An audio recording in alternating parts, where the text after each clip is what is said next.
Ni byiza ko ukomeje kubana natwe kuri iyi channel. Nizeye ko uhungukira ubumenyi, kandi nawe ubonye iyi video bwa mbere nakumenyesha ko hano uzahigira byinshi. Uyu munsi rero tukaba twateguye ko tugiye kurebera hamwe telefone za smartphone, kubimenyesha symbols cyangwa sign or icons zo muri smartphone. Usanga ahanini telefone nyinshi zibihuriyeho, ariko ugasanga bimwe tuzi icyo bisobanuye, ibindi ugasanga ntabwo tuzi icyo bisobanuye. Turaje tubirebere hamwe, hanyuma tugende tuvuga buri kimwe icyo kimaze, impamvu ukibona, ndetse n'icyo wakora mu gihe ukireba. Ntucikwe, kuza ubane natwe. Ni mu kanya. Smartphone cyane cyane iza Android usanga zifite ibyo zihuriyeho, cyane cyane aha hejuru kuri notification. Iyo umanuye hari ibimenyetso byinshi uhasanga, nk'uko ubibona turagenda tubinyuramo kimwe ku kindi, hanyuma tugende tureba icyo kivuze. Duhereye kuri ibi ngibi urabibona ko ni ibimenyetso usanga telefone nyinshi zifite. Ubwo urebye uhereye kuri rimwe, aka kamenyetso k'umunara kagaragaza network, ibyo twita cellular signal strength. Kabiri urahabona handitse ngo 3G. 3G bishatse kuvuga cellular data connection, ubwoko bwa network urimo gukoresha. Gatatu urahabona call forwarding. Iyo ubonye aka kamenyetso muri telefone yawe ka call forwarding, ujye umenya ko icyo gihe telefone yawe iramutse ihamagawe hari indi ishobora kwakira iyo call. Mu gihe umuntu aguhamagaye ufitemo kariya kamenyetso muri telefone, telefone yawe ishobora kwitabwa n'indi telefone. Dukomeje kuri kane urahabona akamenyetso ka triangle ihagaze, kariya gasobanuye roaming. Roaming bikaba bivuze ko iyo ubona aka kamenyetso muri telefone yawe uba urimo gufata network yo mu kindi gihugu. Urugero, niba uturiye ahantu hegereye umupaka, telefone yawe ishobora kwambuka igakurura network yo mu gihugu mwegeranye. Ibi bintu iyo bikubayeho uba ugomba kwitonda, kuko hari ubwo bishobora gutwara amayinite yawe bitewe n'uko uri gukoresha umunara cyangwa se sosiyete itaba mu gihugu cyawe. Icyo gihe ugomba gushakisha network kugeza aka kamenyetso kavuyeho, ukabona ugahamagara cyangwa se ukajya kuri internet. Uramutse ubikoresheje mu buryo butari bwo, ushobora kuhatakariza amayinite menshi mu buryo utateganije.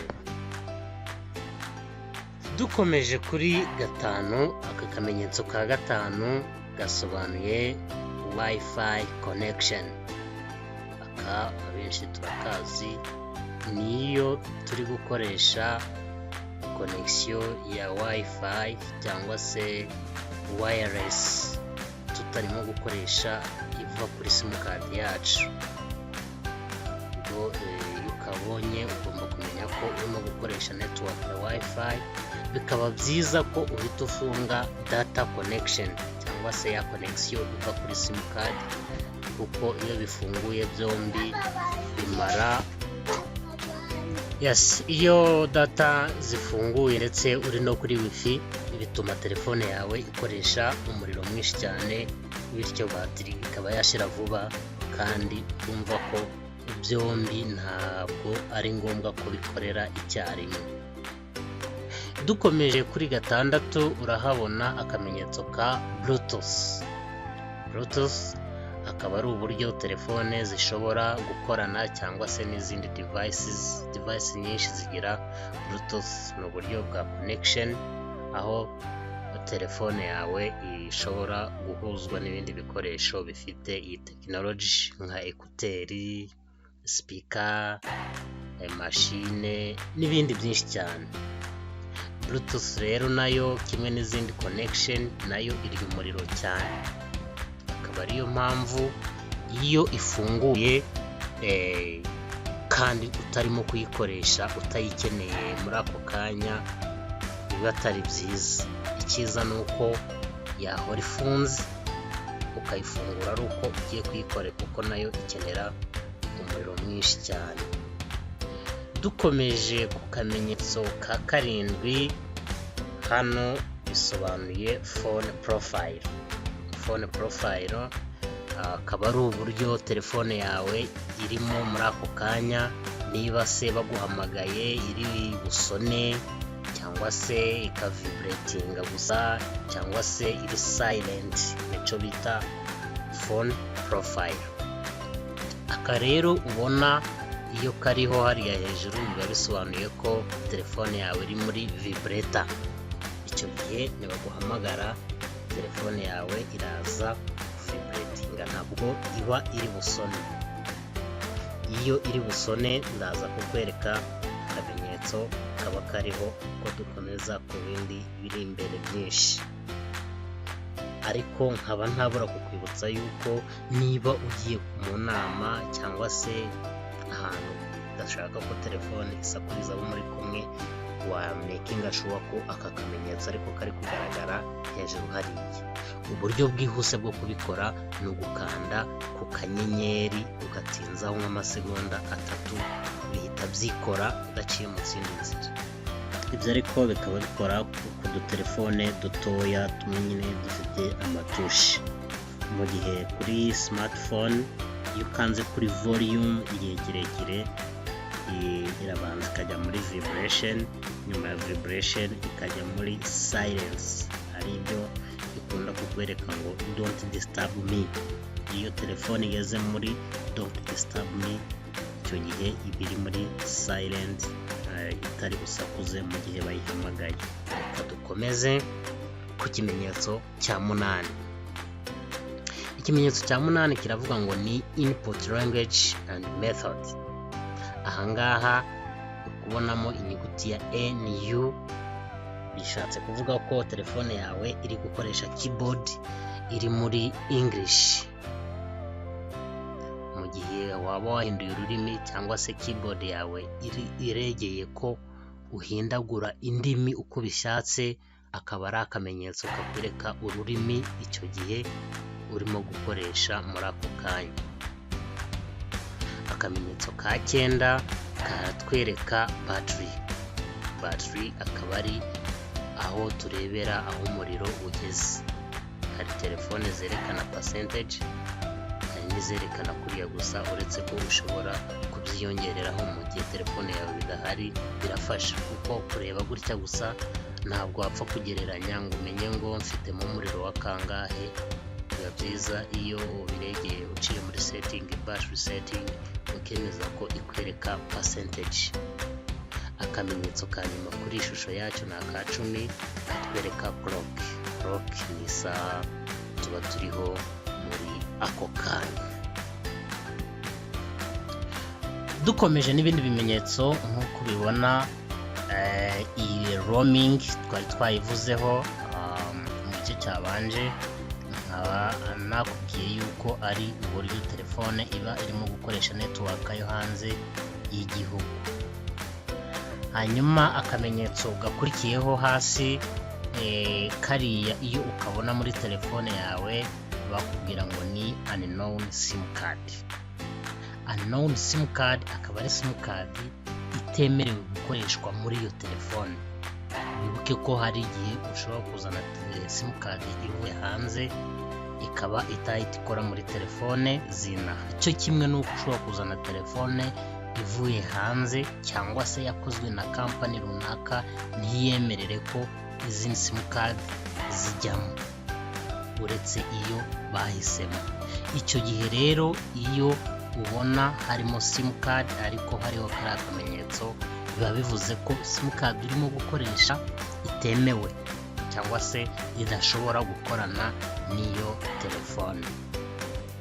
Tumanutse hasi gato, iyo urimo kubona aka kamenyetso muri telefone yawe, biba bivuze ngo ni GPS is on.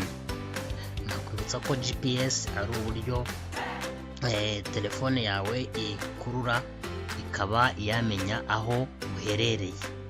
Niba hari application zikeneye kumenya aho uherereye kugira ngo zikoreshe izo data, akenshi zizagusaba kubanza washyira on GPS. GPS akaba ari global position system.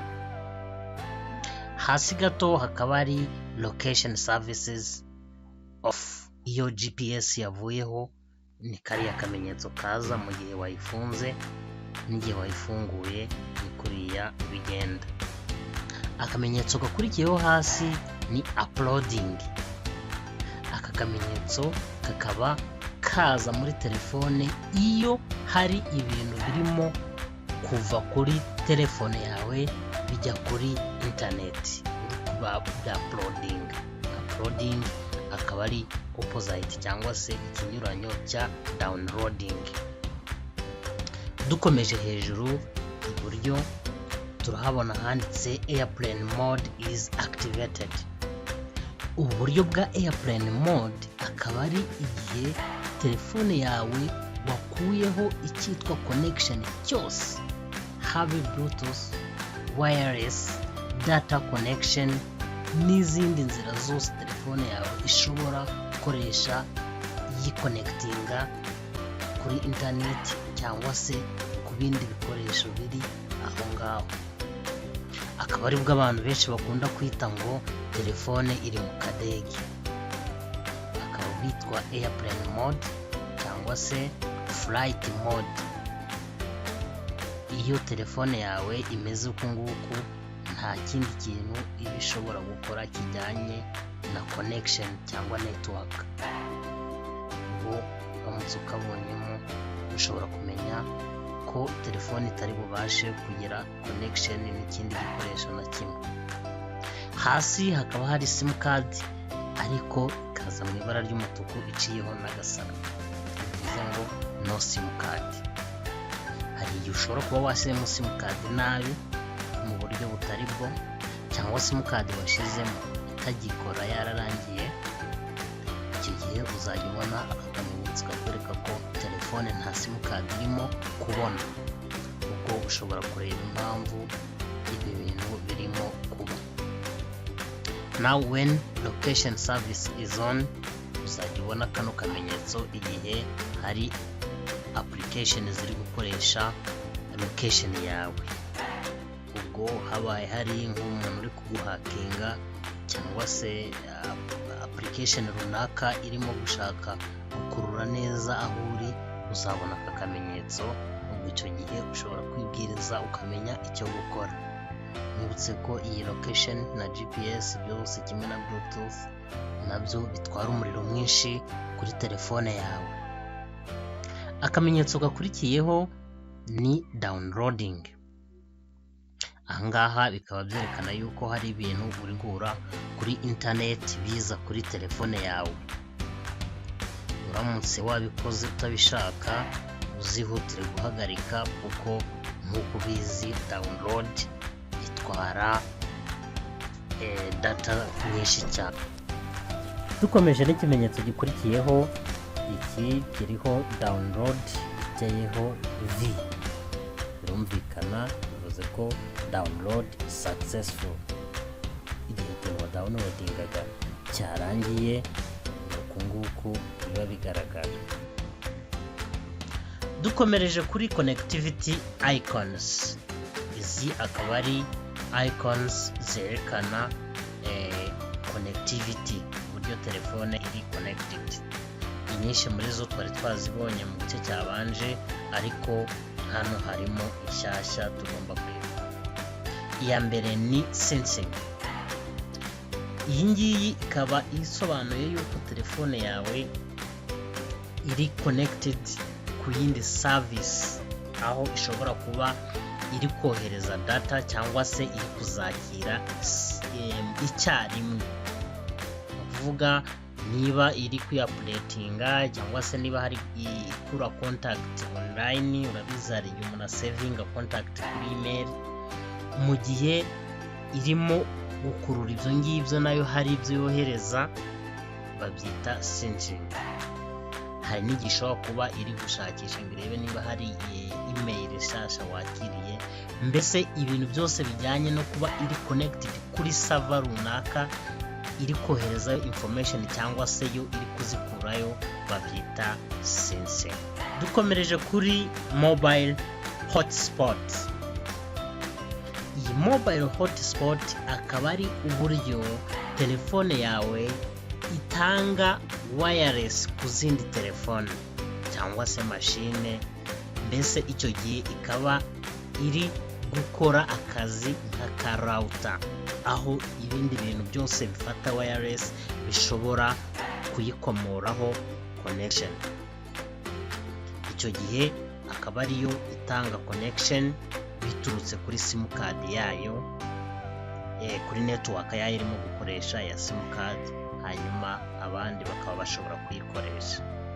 Uzitonde cyane nubona aka kantu gafunguye cyangwa kari kugaragara hariya hejuru kuri telefone mu gihe atari wowe wabikoze ubishaka, kuko birashoboka ko wasanga urimo gutanga network ndetse itari protected, nta password iriho, bityo abantu muri kumwe cyangwa bari hafi aho bakaba bari gukoresha amayinite yawe kuri internet utabizi.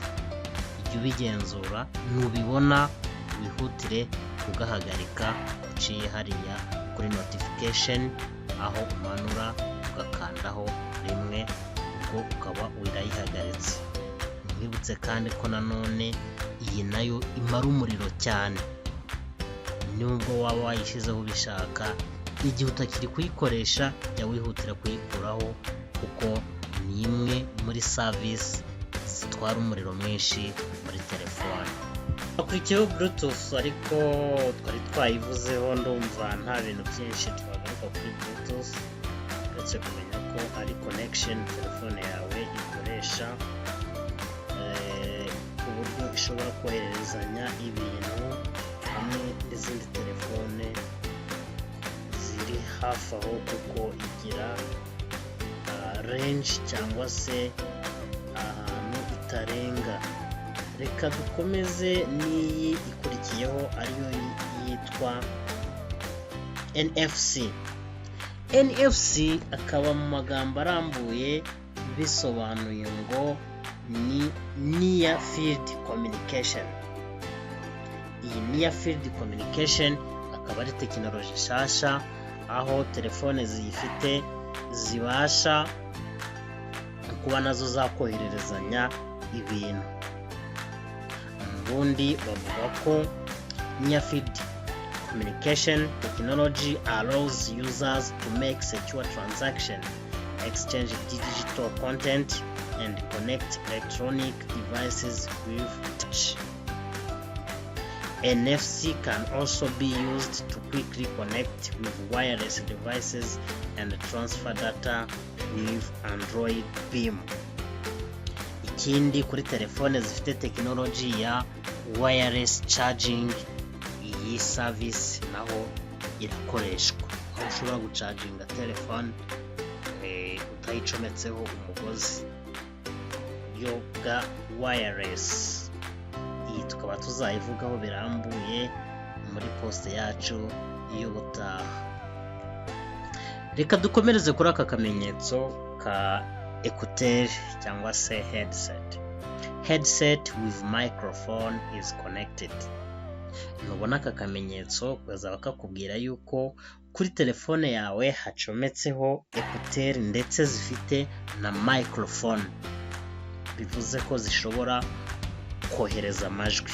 Usanzwe écouteur zoroheje zirumva gusa, ukumva ibirimo kuvugwa ariko yo idashobora kurecording.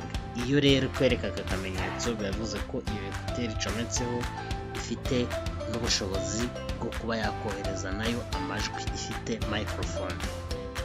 Iki kikaba gikunda kubaho iyo telefone ifite ikibazo ukabibona byaje nta ekuteri mu by'ukuri zicometseho. Biba bivuze ko hariya hantu ducomeka ekuteri harimo ikibazo. Icyo gihe ntabwo telefone wahamagara ngo babashe kukumva ndetse nawe ntiwakumva, kuko yo iba yibwira ko ufite ekuteri akaba arizo ikoresha, bityo ntikoreshe mikoro zisanzwe.